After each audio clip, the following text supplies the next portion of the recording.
Are you looking for inspiration, peace, and a deeper connection with your soul? If you're ready to investigate your higher truth, take a deeper look inside, and discover a better way to live, stay tuned for Higher Soul Living, where we ignite your divine intelligence for life. With me, Reverend Christine Hart-Savage. I experienced a profound spiritual awakening that was so life-changing. It took me into a 30-year career as a metaphysical life coach and breathwork expert.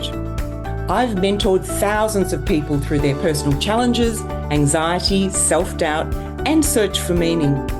Higher Soul Living is about choosing to live the higher way. It's about taking conscious ownership and drawing spiritual intelligence into your everyday life.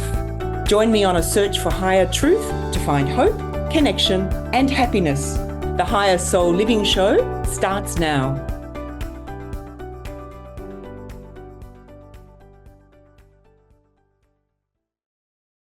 Good morning, everyone. This is Reverend Christine here this morning. 5 degrees here in Melbourne, Australia. It is actually quite chilly. And I know there's a few of you, probably, hopefully more than a few of you, that are listening from the other side of the world where it's beautifully hot, sunny and gorgeous. So we're at the opposite ends there. I've had a very interesting week this week. I joined a new singing group. I do a singing group on Monday nights and have done, this is my 12th year. I can't sing, I'm not a singer, but I love to sing. Anyway, there was a new group starting up in my local community and I thought, I'm going to join that on Wednesday nights. So I hadn't met these women before. There was 12 of us and we learnt 7 songs in 6 weeks and we put on this performance on Wednesday night, a soiree, and it was such good fun. And we raised over $500 for a charity called Food Bank. And so that was really great. So terrific night, and a lot of the people from my old singing group, Sing Australia Bayside, they came along as well. So there were 9 of them that came to support me, which was great. But the following morning, I got up as I normally do and I went for a big walk down the beach and I went back to my local cafe, Brown Cow. In fact, it's quite interesting. Around here, we've got a thing with animals and colour. So we've got the brown cow, the green turtle. We've got a new one called, I think it's the black duck. And we've got white rabbit. So we're really into colours and animals. Anyway, I walked into Brown Cow and one of the girls, the managers there, said, "Good morning, Christine." And I hadn't spoken to anybody. You know, you live on your own and you just don't get up in the morning and say, "Hi, Christine, how are you going?" and have a chat to yourself. So that was the first words that had come out of my mouth. She said, "Good morning." And this croaky, husky voice came out of my mouth that I was not expecting. And it was like, "Oh, good morning." And she laughed and I laughed. So it's amazing when you live on your own, sometimes you don't even know what your own voice is going to do. So if my voice is a bit husky today, you know why. In fact, I worked in the clinic all day yesterday seeing my clients and I had this very husky, sexy voice all day. Very, very interesting when you're coaching and using your voice all day. So today I have woken up, looked in the mirror, and I have a pimple on the end of my nose and it is dead smack in the middle. Pimples. So today we have the energy of the unicorn that is going to set the pace for today's session. Anyway, let's get on with it. Reaction versus response. So is there an energetic reason for outbursts? Now, have you ever had that feeling like you've been reacting to something, you get a shock at the level of your own reaction? You probably have, because when we look back in our lives, there's been many times where we've been very reactive. Sometimes we sort of know a little bit about why we're reactive, and other times it just shocks us. It's like, whoa, where did that come from? So today I'd like to unpack the difference between reaction and response. But where does that reaction come from? Like, how does it happen? And actually, can you learn to respond instead of reacting? Can you learn to balance your emotional world? So I'd like to talk about that. What does it take to gain that control of uncontrolled emotional reaction? Do you think it's possible? So emotional reactions, there are just so many types of different emotional reactions, as we know. So you might be thinking, I'm a really good person, which I'm sure you are. We all are. So why do we have these emotional outbursts? From being a balanced, good person to this sometimes look like a bit of a maniac in our outbursts. You see people on the street sometimes and they're yelling and their veins are popping out. So what's actually going on there? What is the problem? And why? Why? Like, what's underneath that? So the problem is coming from contracted energy caught inside the body. So usually it's an unconscious thing. We're not conscious of this trapped emotional charge that's sitting down in the body. But what I would like to say before we really get into this is that I'd like you to think about this emotional charge as separate to you, that you are not that. You're not the reaction. You have reactions, they come through you, they take you over, but you are not that reaction. So let's have a little look-see at reactions versus responses. So there's many types of reactions. You know, if we went through a few, there's like anger, frustration, irritation. There's like sadness, flatness, numbness. Numbness is one that I used to have a lot. Anxiety, that's one of mine too. And with that often comes confusion, overwhelm. There's so many different reactions that we can have. So to start today's podcast, I'd really like to tell you a story. And this story is very relevant to reactions from a different point of view. There goes my voice again. From a different point of view, an energetic understanding of reactions. So this story is a story from many years ago where I was asked to go and give a seminar, stress management talk, and to teach the staff there at a multinational scientific company. So they were all scientists, and something really interesting occurred. And well, it was very interesting to me because it helped me to understand even more deeply how stress or pressure reacts energetically in the cells of the body. And I already had a pretty good understanding of that. But something this man said, I went, oh my goodness. So before I showed the men how to actually deal with their stress and what the tools and the techniques that I wanted to teach them, I wanted to show them how I've been shown from, I think some of you would have heard about when I've talked about this higher sort of cosmic screen out there that showed me so much information. I'll talk a little bit about that further on. But I learned this from these holographic experiences that I was going through about 30 odd years ago. So I've always drawn these pictures and explained cells and the buildup of pressure in cells from what I learnt through these cosmic screens. So with this group of men, I drew the pictures of cells and I talked about what happens at the energetic level and the cellular level of the body. So I explained the impact of emotional pollution. In other words, stress, same thing. And what it does to the body, the effect it has on the physical body. So I drew up each stage in my little pictures. It's the build-up of emotional pollution in the cells and how it forms and how the body's energy becomes contracted and the different levels of density that are involved, like vibration, low vibration versus high vibration. So I drew pictures showing the macro form, so how it affects the body as a whole unit. And then I drew up the micro form, and being that each individual cell and what that looks like at that individual cell level. And I explained the event that takes place once the body's energy builds to a certain level. And when I finished this part of the presentation, one of the scientists puts up his hands and he said to me, "Can I just say something?" And I said, "Yeah, of course, of course." And he said, "You have just described the atom bomb." I went, "Whoa." He said, "Yep, you have just described the workings of the atom bomb." And he went on to say that the exactness of my drawings and my explanation was precisely how the atom bomb works, right up to explosion point. So I was totally blown away by this. Huh? No pun intended there. Blown away. Explosion. But I was blown away. You know, it just made sense to me, but I had never thought about how a bomb worked. But it works exactly the same way as cellular pollution and reaction works in our body. And that's what I learned from that cosmic scene, the cosmic screen.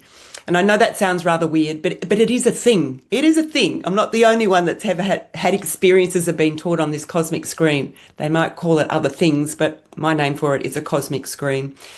And I was originally shown how cells and energy work together.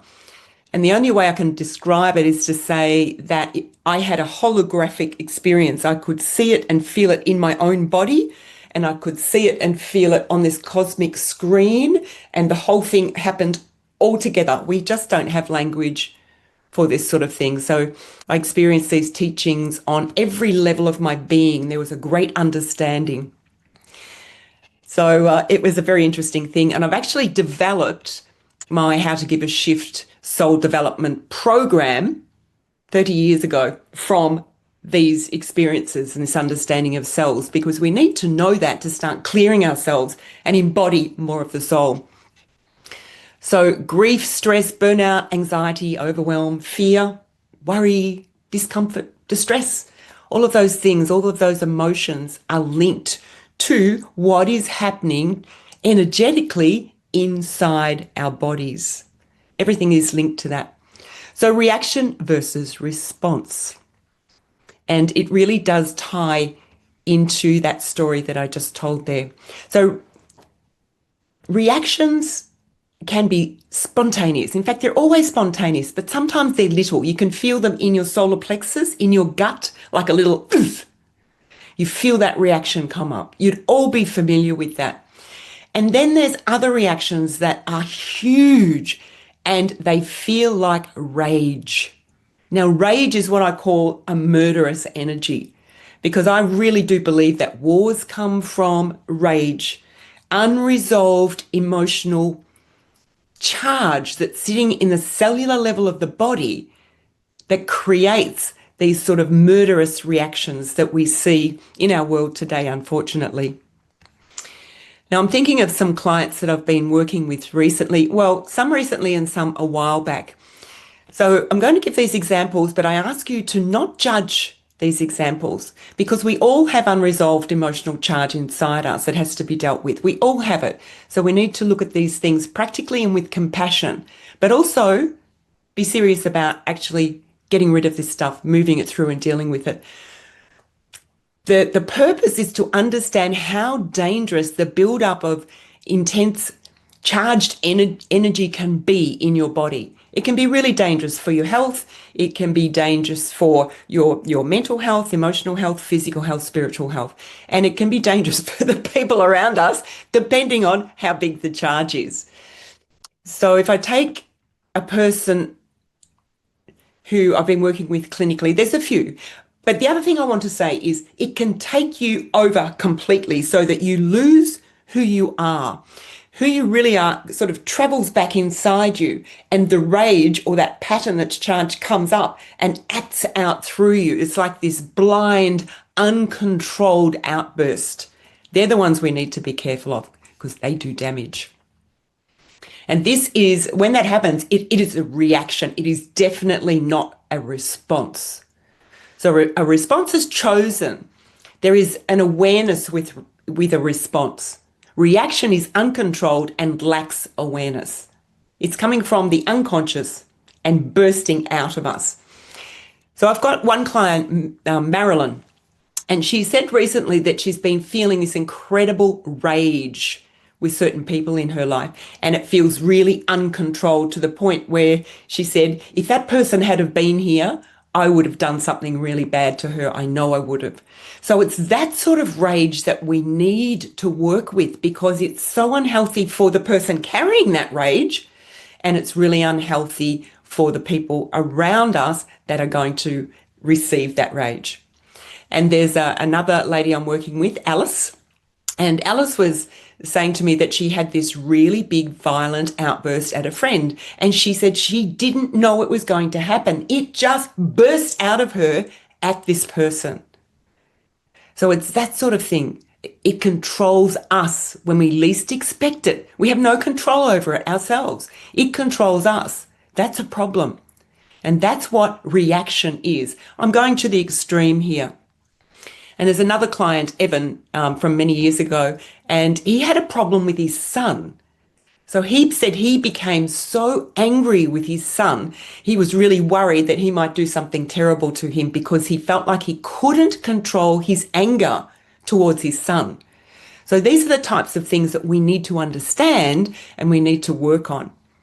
So the level of suppression with this type of rage has been built up over a very long period of time and it hasn't been addressed. And most likely it's happened from early childhood where we've been around something that has either it's learned conditioning with how to respond with anger, or we've had to repress a lot of things because something was done to us in some way that we didn't know how to handle. And our inner being felt angry about it because it was injustice, but we were too small and didn't know how to handle it. So we repressed that, it's suppression down in the body. And eventually that comes up as an adult. And that's when we have to really deal with this uncomfortable, unresolved stuff, which takes courage and honesty, but it has to be dealt with at some point.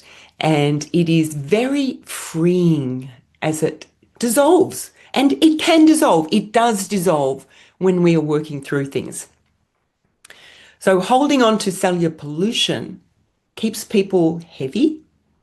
It keeps you vibrating at a lower frequency, and it's an unhappy, unpleasant place to live inside our body because we have, our world basically is inside us more than outside us. Pardon me. So we have many types of emotional reactions. We can do the sulking thing. We can have the sudden sadness, their reactions to anxiety, like panic attacks. That's what I used to have. And overwhelm, we can get really, really overwhelmed. That's been one of mine. It's a lot of my clients suffer with overwhelm. So there's a lot of reactions. And burnout, that's stress that's so compacted that leads to burnout. That is huge in our society today. It's stress that's been built up intensely over a really long period of time, and that leads to burnout. And at that energetic level, that can make us really sick. So are we responsible for our reactions and outbursts? What do you think? If we're provoked, are we responsible? That's arguable, isn't it? If we're provoked. If we're taken over by instant uncontrolled anger or rage, are we responsible for that? I think we are, even if we're provoked, because we have to be able to be in control of who we are on the inside, regardless of external circumstances. That's a big statement. We have to be in control of our own inner environment. And it's a lot happier, easier, more comfortable to live in when we are. There's a certain power that comes with that, but it's a really graceful, beautiful power, a spiritual power. So from the time of our birth, we've been building up with these different circumstances and events that we live through day to day. And if we don't deal with them at the time, they get stored at the cellular level of the body.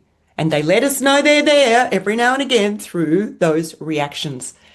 And what it is, when we feel something, we don't like it much and we don't express it, it gets stored or dumped into the body.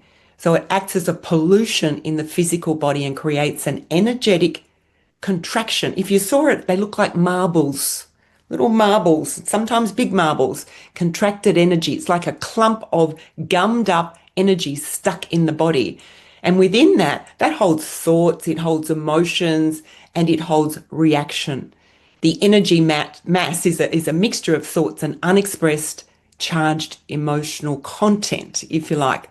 So it builds up over time and it creates a charge, like a hot type of explosive energy, and it lays dormant in the body until it awakens. and it has its big reaction and its emotional poison charges out towards an event or people or a person, and then it withdraws again and becomes dormant in the body. But it hasn't gone away. It's just hiding itself in there. So reactive energy is diminishing your light, like it's sitting on top of your light. It's lowering frequency. And we're responsible for that. We really are. And we want our light to shine, because that's our job here on earth, is to shine our light and to live in a beautiful society. And we're sort of away from that at the moment, far away from it. So as adults, we learn how to deal with, as adults, we need to learn how to deal with these reactions, but do them in a safe and kind way. We need to do it really, really kindly. And that takes understanding. It takes understanding what's happening, why it's happening, and understanding how to release the charge that's in there, this reactive mass that's sitting there. This is just what the scientist meant when he said by the atom bomb. This is exactly how it works, this building process. And if it keeps growing and contracting, it reaches a point of energetic explosion. And you can feel like you've just lost control of your life and yourself. This is what reaction is. And it's incredibly unhealthy on every level, physically, emotionally, mentally, and spiritually. So there's a way I'd like to explain this too, because it's important with other people. So if these reactions are directed at another person, what does it do to that other person? Because some of those reactions are really quite violent. So what does that do to the other person? How does that affect them and their energy? At that level of rage and anger that is directed at someone, how does it affect them energetically, physically, mentally, emotionally? So to explain that, I'm just going to go to a story. I heard this years ago, this story, and I thought it was really good, but I'm really paraphrasing because I can't remember exactly how it was told, but you'll get the gist of it. So it's about a father and son. So there was a father, and he was really worried about his teenage son who had an anger problem. So the son was really angry, and the father didn't know what to do about it. So after some thought, he said to his son, I want you to get a bunch of nails, a big bucket of nails, and then I want you to go and hammer them into the back fence. And the boy thought, boy, what's this about?